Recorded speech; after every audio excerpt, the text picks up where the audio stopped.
Hello and welcome to your Daily Detroit. It is Wednesday, April 2nd, 2025. I am J.R. Stays coming to you from our studio at Techtown. We are sharing what to know and where to go in Southeast Michigan. Joining me across the table is none other than the Prince of Brightmoor himself, Norris Howard. How are you? I'm back one more time from my long sojourn back to the west side, but now I am back in the studio. What's up, y'all? Well, to confirm, we did not stuff you in a trunk like a Eminem rap video. No, you did not. Or really more of a T Grizzly video, like Robbery 3 or 4 or 5. Yes. I wanted to ask you for your permission on something. Sure. I need a pass written. Okay, you need a pass. You need a West Side pass. I need a West Side pass. You need a West Side pass. Where you going? I'm going this weekend to Greater Grace to see Kev on stage. You going as far west as you could possibly go, but still that's still in the city. It's still in the city, but you literally is a one more mile and you'd be out of the city. And I figure I need permission from the Prince of Brightmoor to infringe or encroach upon, because I'm looking forward to this show. I think it's going to be a riot. I think he's hilarious. If you don't follow him online, he is very funny. He is peak like millennial humor. Like he is peak like old millennial humor. And he's not quite Uncle stage, though. He's not quite, but that's what peak millennial is right now. We're not quite Uncle phase yet. But like Spice Adams is closer to Unc. No, he is Unc. Spice Adams is already Unc? He's already Unc. Because he's older. Yeah. Okay, so all right, I just want to be in the Unc continuum. Where do you sit in the Unc continuum? I'm about 5 years removed. So below Kev on stage? I think he's like a couple years older than me, but like I haven't hit Unc stage. When you have a kid, your Uncness goes up. Automatically. Like it get moved up. So like, but you can be an Unc without a kid. Yeah. But the longer you don't have kids, the longer your uncle phase may get delayed. But once you have kids, like your uncle phase, like straight up, like bam, right there. Today I was also out and about because there was the groundbreaking for the streetscape project in Greektown. It's like a $20 million thing. They're redoing a number of blocks on Monroe Street. This neighborhood has kind of looked the same way since like the 90s, 2000s. And other areas around the country have seen really big changes when it comes to walkability, when it comes to how you handle car traffic, the ability to close it off. Greektown has not seen that up till now. And this project, I think, works to remedy it. I know that it's a neighborhood that so many people around the region have a lot of love to. And that's one of the reasons why I wanted to go to the groundbreaking, talk to some folks, and, bring it up, because we have mentioned it on the podcast before, but it is in process. This should be wrapped up by the summer of 2026. The holes are in the ground. Like, you cannot drive through Monroe. They're even pulling up old streetcar train tracks from like the 1930s, because that streetcar was taken out way before streetcar service ended. It is wild to think this neighborhood, which is one of the few places left of what Detroit used to look like for the most part, is seeing this transformation. I, for one, I know there's a lot of different thoughts on it. I, for one, am very excited. I love the idea of curbless streets, the ones that just kind of slide in to make it. I love the idea of just being able to quickly block car traffic, but also open it up for deliveries or for more quiet times. I like the flexibility. There's a lot of pluses to this project in my mind. Yeah, so essentially, if you haven't seen the renderings, we talked about it very briefly some months ago, but they're redoing the entire streetscape, I think, right there between, Broadway and St. Antoine, I believe. Something like that. But right there, kind of in the heart of Greektown, where everybody usually is, making the entire sort of neighborhood more walkable, creating those sloping curbsides, expanding a few more of the alleyways so there could be more sort of festival traffic over there, which I think, first of all, is really awesome, because you got the exchange over there now, which has increased residential presence. So you're going to want to make that a more walkable area. In particular, you got new apartments going up over there on Broadway, which should be coming online. They say beginning of next year. And so this area is going to have more foot traffic in the very immediate future. So it's going to be really important for them to get this done quick, get it finished, and have people enjoying it as soon as possible. And I think they will. I want to mention that the building that has Nicky's and the Mexican place and the strip club, it is looking raggedy. Like there are broken windows and stuff over there just a block away. And I remember for the longest time, that was like the only lofts you could buy there for a while. Yeah, pretty much. Or that you could live in for a while. Not that they were luxury. No, but like if you wanted like a loft style, like East Coast style loft, that was the only building for a long time. Yeah. Wouldn't it be amazing to get more residential density in there because you have so many fun amenities right there? You could do so much. You've got so many parking lots that are just empty. And I'm old enough to remember when not all those lots were parking lots. I remember I agree. They were smaller buildings, but that kind of density would be so great. And you could find places to park people. You could build a garage. You could do things, but it could be so much better. I've always loved Greektown, but I also know that there's so much more it could be. I feel like there's so much unrealized potential. I mean, I'm thinking of the parking lot that's right next to the old county building right now. That doesn't need to be there. That should be a building people live in. No one is in the county building. So take that lot and build a residential tower on it. Yeah, that big square lot. It's right next to it's between the old county building and the Greektown lot. The Greektown garage. Yeah, garage. So literally build a walking path from that garage over to a residential building, and you already have parking built in. This is a slam dunk. You create some street level retail as they did on the Greektown garage, and I just think that there's just so much opportunity to continue to build the energy there. We see the progress that's already happening on the Monroe Blocks area, which is the most progress I've seen it have. I mean, in the last decade. So I think this is really, really important that Greektown and the committee over there is making this investment to beautify that neighborhood. And I think it's going to be great. Something else I think about is that neighborhoods that have things going on have less bad things going on, right? If there is more programming, if there are more eyes on the street, if there is more, hey, we're doing a festival here. Hey, we're doing this. Hey, we're shutting this off to car traffic.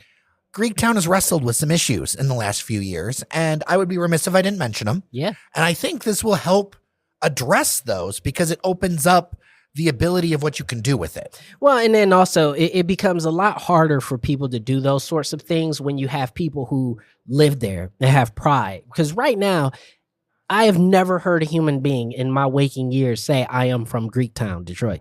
But in the near future, there are going to be people who have the ability to say that. As they age. And I think that's going to be really important as people have pride in that neighborhood, as people begin to open more businesses and have more residential and have more activities going on in that neighborhood. And I think ultimately that's going to be the future of what we see across the city. Ultimately, it all starts with cleaning up the streets, putting stuff there, and making sure people want to live there. You do that, you're all good. I will have renderings up on dailydetroit.com. Told y'all that I'm 6 foot, but with the money statement, I'm 10 too much that I've been through, so I put it all in that rear view. Clean money in a black whip, got old problems with Norris Howard. Yes, sir. How do you feel about unlimited weed? That's a complex question, Jared, and I'm not sure I'm comfortable with saying it on air. But listen, we're past the Clinton era. Yeah. Inhaling is not a question anymore. No, it's not. But listen, you brought this up because the city of Warren has made a big decision, and the council there has just passed an ordinance allowing unlimited marijuana dispensaries in the city of Warren. So this is for all of our folks out there in Southern Macomb County. Pretty soon, you're about to have all the weed you can possibly smoke or eat out there in Warren. And this is a big deal because the community was pretty split, but the council voted 5-3 for this. 5-2. Oh, excuse me, 5-2 for this. And it's going to happen. The businesses need to be in industrial or heavy commercial areas. That's pretty common. Yeah. Nowadays, they need to have distances from schools and residential areas, all the other stuff that we've seen. Now, another element to this, there's been lawsuits around all this stuff. And so this ordinance is in a way to handle that litigation that has been ongoing with this. It had a lot of vociferous pushback that in the reports that I've read, but some of the pushback, I don't know, seems a little, I get that a lot of people have concerns about marijuana, but when you say things like, I still think people should be locked up for smoking weed in prison, I'm paraphrasing here, but if you go to the Detroit News article, somebody's quoted saying that. That's not like a reasonable stance in 2025. It's beyond that it's not reasonable. It's like if you want to go to full teetotaler stance, then do it for everything. Like I don't the same level of vitriol for all the watering holes in southern Macomb County. You don't get that same level of vitriol, and virtually every city in America is flush with bars and liquor stores and all that kind of stuff, and we just don't have that same level of animus. So I think if we're gonna take that stance, like be for real with it, be all the way with it. That's number one. Now, Warren is Michigan's, I think, third largest city. Yes. It's like 100,000 plus people, or right around 100,000 people. I understand the concerns of having too much everywhere. And I think some of these geographic restrictions help with that. But also, I think about the opportunities that Detroit could have had with the marijuana business. And it's clear that the suburbs like Hazel Park and others have cash. And I've listened to, and I've heard a lot of Detroiters who have mixed feelings about this, to be clear, because I think a lot of people overwhelmingly voted for weed in Detroit, but they didn't necessarily want it right near them. Oh, where would you gonna get it from then? Like, listen, NIMBYism will be the end of us in this region. And I mean this because, look, I understand you don't necessarily want these sort of seedier elements of society right next to your, side door or whatever. But at the same time, you also got to recognize part of how we get to a point where we remove the seedy element from the marijuana business is through legitimization. It's through making sure that these businesses can operate like businesses. Now, obviously, that's going to come through various city, state, and even all the way up to federal legalization. But there's a reason why a bar does not give you the same level of vitriol. It's because people are used to alcohol being just a part of culture, being just a part of life. And I think we are now approaching that point. I mean, Jared, think about it. You hear people talk about weed. It's like nothing. People don't even ask. People don't even give you the wink and the gun. You're just like, hey, man, do you smoke? Wink, wink. Like, people don't even do that anymore. It's so normal. I think about this in context of our audience, which thank you so much for our listener survey. But something that was reinforced and has even grown more is that the vast majority of our audience is under the age of 45. Yeah. And for them, it is it really feels generational, alcohol versus weed right now. Oh, yeah. Drink less, smoke more. That's what's happening. I think also there's a money play here.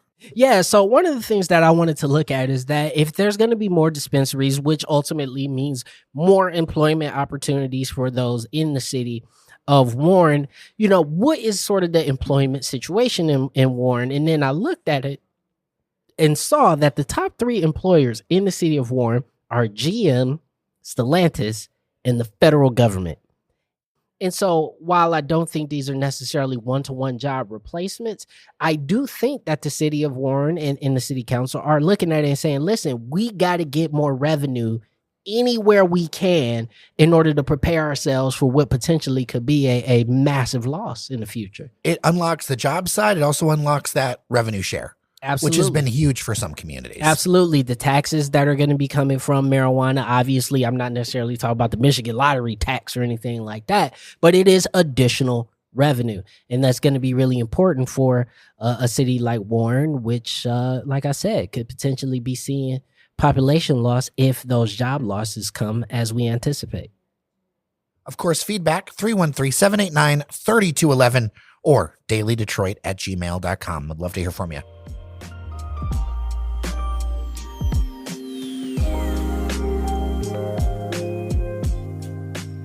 Okay, our third and final segment. We're a little late in talking about it, but I think it's all right because there wasn't that much breaking in it, but there is some to discuss with the state of the city that Detroit Mayor Mike Duggan gave last week. Yeah. Talking about almost a victory lap, if you will. He is one of the strongest presenters I have ever seen in my life as far as like business. His background between being a litigator, a prosecutor, and also an executive. He is one of the clearest PowerPoint ninjas I have ever seen. Oh, yeah. He has a unique skill, whether you agree with him or not. He's very good at laying out the story and his case. And he did so with the progress in the city with the Renaissance Center, which I want to talk about, and that riverfront plan. So where do we begin? Yeah, so I think I want to start with the big new shiny thing, right? Which was sort of the showpiece, if you will, of this conversation, which was that Renaissance Center rendering what the future of the RenCen is supposed to look like, a Navy Pier style redevelopment with Ferris wheels and spotlights and stages and all the stuff you could ever want from a boardwalk style neighborhood or redevelopment. And I think that was something that we talked about on this show quite a bit. Listen, we said the writing was on the wall for 2 of those towers. We've said it on this show. I've said it verbatim. I did not think that all 5 towers would survive whatever future was going to be for the Renaissance Center.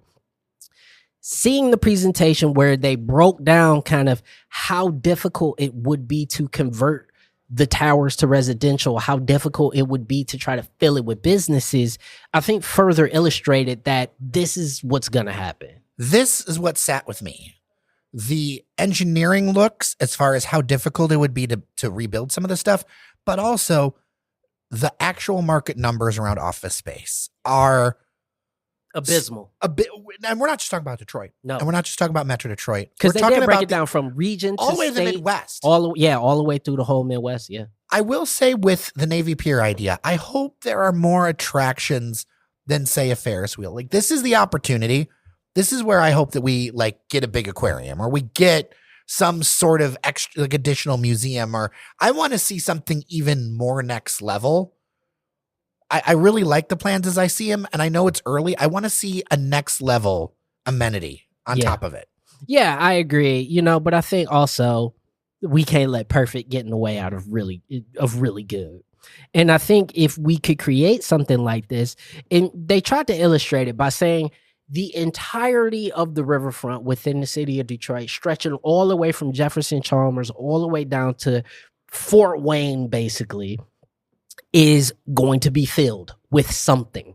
So whether we talked about the sports complex that's supposed to go in over by the MacArthur Bridge in Belle Isle, stretching all the way over to new parks that they're doing closer to Grosse Pointe, and then that new riverfront, all the stuff that they're talking about is this sort of dream of creating this undisturbed, unbroken, continuous attraction that is the Detroit Riverwalk. It is very ambitious, but I think it's very invigorating to finally hear something on this level of ambition in the city. You're a West Sider, so maybe you didn't grow up around it as much as I did, but to me, I remember the riverfront being the Uniroyal plant and Jefferson, the Jefferson plant, and those cement silos, and how much one of the reasons that in inner suburbs like the Grosse Pointes became so exclusive and special is because so much of Detroit's riverfront was taken up by industrial stuff.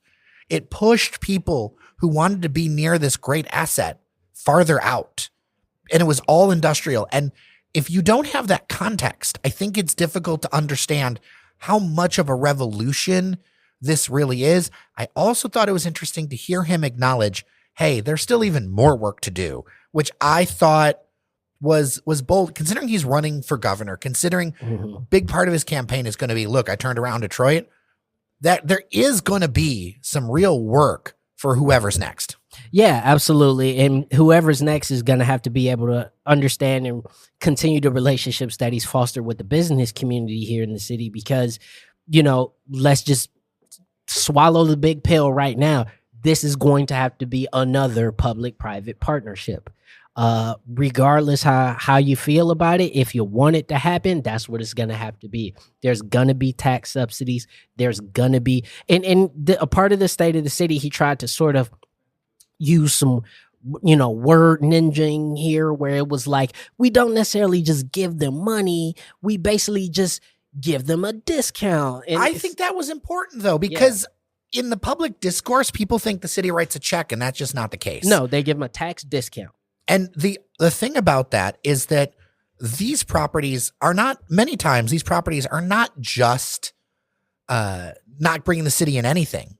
Oftentimes, they're costing the city. Yes. And one thing I thought was huge, $3 million property tax reduction. Yes. That is huge because we have to get the base level of costs in the city right. As well as the multi-billion-dollar property value increase Yes. for particularly African-American homeowners, of which are still 75% of homeowners in Detroit. Let's close on that point.